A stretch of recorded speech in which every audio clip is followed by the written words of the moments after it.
Okay, dito po tayo sa part 2 ng Illustrator po natin.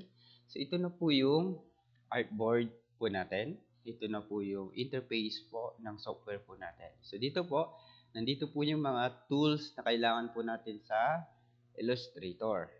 Nandito naman po, sa kanang bahagi po natin ay yung mga additional properties. Kapag nagpalit ka ng tools, mapapalitan din po yung additional properties po dito. Alright?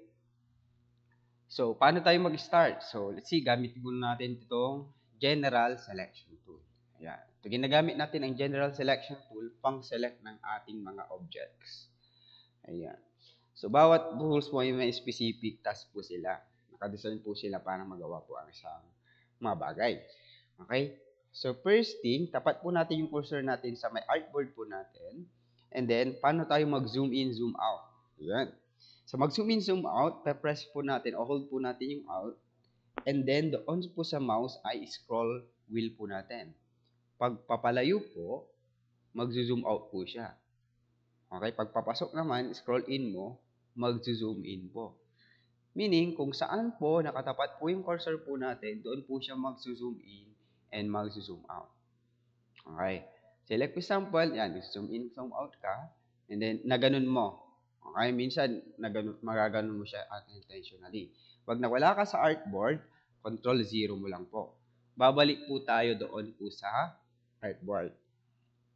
Okay? Another thing, kapag nag-zoom in po tayo, minsan nawala tayo ng natabingi po yung window, pwede po natin i-press yung space at magagamit na po natin yung pan. So, pwede po natin i-navigate po ito. Ayan, pwede natin ibalik. Pwede na natin bitawan. Ayan. So, gano'n lang po yung magamit. So, first thing, paano po natin ma-modify po yung artboard po natin. Like, for example, kung gusto mo po pong palitan ng size, o gusto mong i-duplicate uli kasi may next page ka, paano po yun? So, ang gagawin po natin, punta tayo ng artboard tool. Yan. Anyways pala, paano palabasin pala yung ruler guide? Control R po natin. And then, tapat po natin yung cursor dito. Right-click po natin. Mapapalitan po natin yung unit of measurement. Okay? Dito po, meron po tayong X and Y. This is the position of your artboard. Kasi we are using a 2D graphic software. Ibig sabihin yon 2D lang po siya. Mag 3D na yan, meron ng tatlong axis dyan. X, Y, and Z. Pero tayo, vertical, tsaka horizontal lang po siya. Dito po, kung magre-resize ka po, dito mo po mapapalitan yan. Yung width, tapos yung height. Yan. Pwede mo namang i-freestyle ito na i-ganon, pero hindi mo makukuha yung size. Mas mainam na lang na dito mo i-type po yung specific size ng isang artboard. Ganito rin kung gusto mo pa siyang i-landscape, kung gusto mo rin siyang i-portrait. Kung gusto mo pang dagdagan siya ng artboard, dito po, pwede mo i-click ito. Yan, madadagdagan na po siya ng artboard. 01, ibig sabihin ito po yung first page. 02, meaning ito na po yung second page. Pwede mong ma-rename po yung artboard. I-double click mo. Ayan, pwede mong ma-rename. Just in case, itong artboard tool na to, click mo to, pwede mong i-move siya. Ngayon, may lumalabas dyan na violet. Yung parang violet na linya. Ibig sabihin, naka-align po yung object mo o yung artboard mo sa isang artboard o isang bagay. Depende kasi pag may mga objects pa dyan, lalabas yan. Okay? So, pwede mong i-landscape to. Like, for example, pwede mong i-landscape ito. Ayan. Yung isa naka-portrait. Pwede rin po dito sa Illustrator.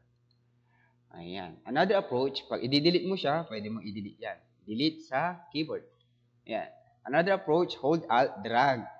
And then, hold Shift mo para mag-snap siya sa horizontally. Ayan. Depende kasi yan kung gusto mo siya ma-snap pa. Pero pag gusto mo ganyan, okay lang naman. Bitawan mo yung Shift. Pero pag ito, naka-hold yung Shift, para naka-align ka. Ayan.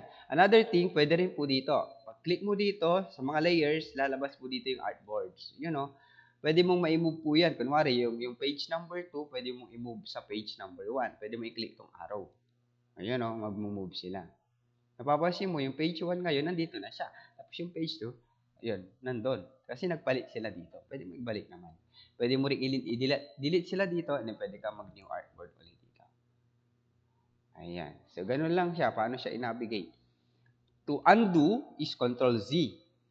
Ayan. To redo, Control, Shift, and then Z. Yan lang. Okay, to undo and then redo. Ayan, so okay na tayo dito sa artboard. Okay. So, check naman natin. Kakat ko na muna ito.